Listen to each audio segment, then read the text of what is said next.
hopefully you're getting some meaning and some reward from your stepping stone, even if it is not your ultimate destination. Hello and welcome to part 11 in the Breather Show series of how to optimize testosterone naturally. The quickest recap possible. Part 1 was about sleep, rest, recovery, and downtime. Part 2 was about ditching processed foods. 3 and 4 were about eating healthy, nutritious foods, plant foods, and animal foods. Part 5, move more frequently. Part 6, high-intensity exercise. Part 7, avoiding overly stressful workout patterns. Part 8, protecting against endocrine disruptors in the environment today. Part 9, supplements. Part 10, some biohacking strategies. And now we get to part 11, we'll call lifestyle, and the important research presented by Ashley Merriman and Poe Bronson in their book, Top Dog. They call testosterone the social status hormone. So it's far beyond the street notion that testosterone is about aggression and big muscles, and the guy that cuts you off in traffic has too much testosterone actually has too little. Interesting comments by John Gray in his book Beyond Mars and Venus. So the social status hormone helps you perform in whatever area of interest that you are pursuing peak performance goals. They have research in the book about chess masters, and the people who win the chess matches have higher testosterone levels than their opponents. So it's beyond the physical athletic performance, and to nurture healthy testosterone status, you want to have meaningful pursuits in your career and perhaps in your hobbies as well. So John Demartini, I love my great shows with him, so inspiring and enlightening, the information. And he wants us to pursue our, quote, inspired purpose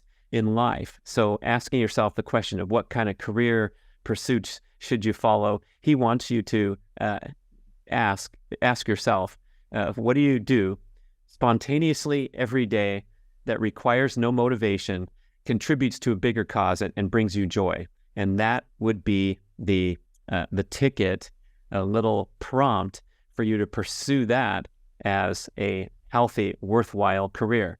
Things that you do spontaneously every day that require no motivation and contribute to a higher purpose. So if you answer, oh, I like video gaming all day long, or I would ride my bike every day in the trails if I could, those things are great outlets. But really, when you get the deepest satisfaction in life and the essence of leading a rich, meaningful, satisfying, and content life is when you're pursuing these peak performance goals, where you have to persevere through difficult challenges to get better. So, for example, pursuing a degree and working hard and doing it in your area of interest is a great example. And hopefully we can take that example forward into our career pursuits. And that will go hand in hand with optimal testosterone status. So you can get testosterone from doing those brief high-intensity workouts, but also having a meaningful job that's challenging at times, appropriately challenging, and pushing you to be the best that you can be. So I love that tip, pursuing your inspired purpose. John Gray talks about testosterone optimization a lot in his book Beyond Mars and Venus, and in our 4 podcast interviews together.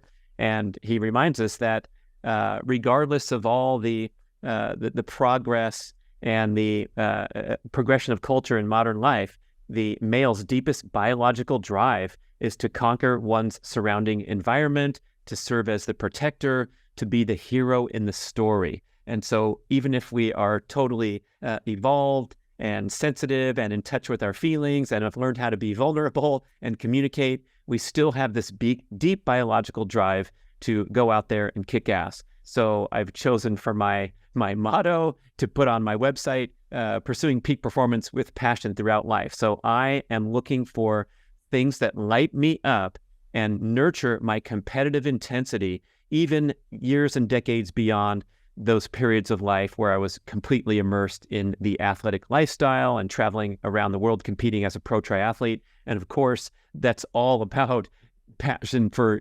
competition, and you're living and breathing this stuff. But then when you go on and lead a more normalized life where raising kids is part of it, making a living, trying to sort out the complexities that you're facing. You want to have a little slice of pie cut out at all times for something that really gets your edge going, nurtures your competitive intensity, and you can carry that into all the peak performance endeavors that you have in your life. So it might be a hobby, it might be really competitive at work, but all that stuff is great for natural testosterone optimization.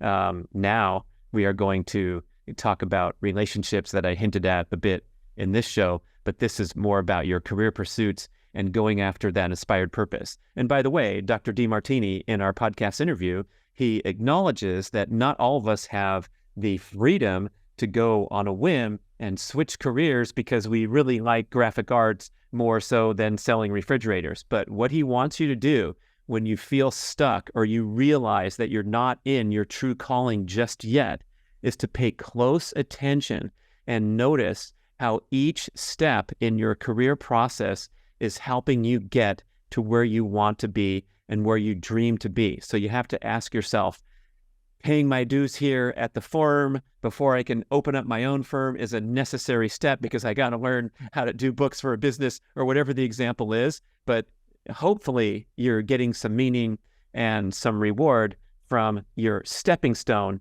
even if it is not your ultimate destination. I'm thinking of another example when I was a young professional triathlete, had just transitioned from my career, my very brief career as an accountant in a large public firm. And so now I was trying to be an athlete. And guess what I did many evenings in support of my athletic dream? That's right. I delivered pizzas to make a few extra bucks because I wasn't earning a huge income on the race course just yet.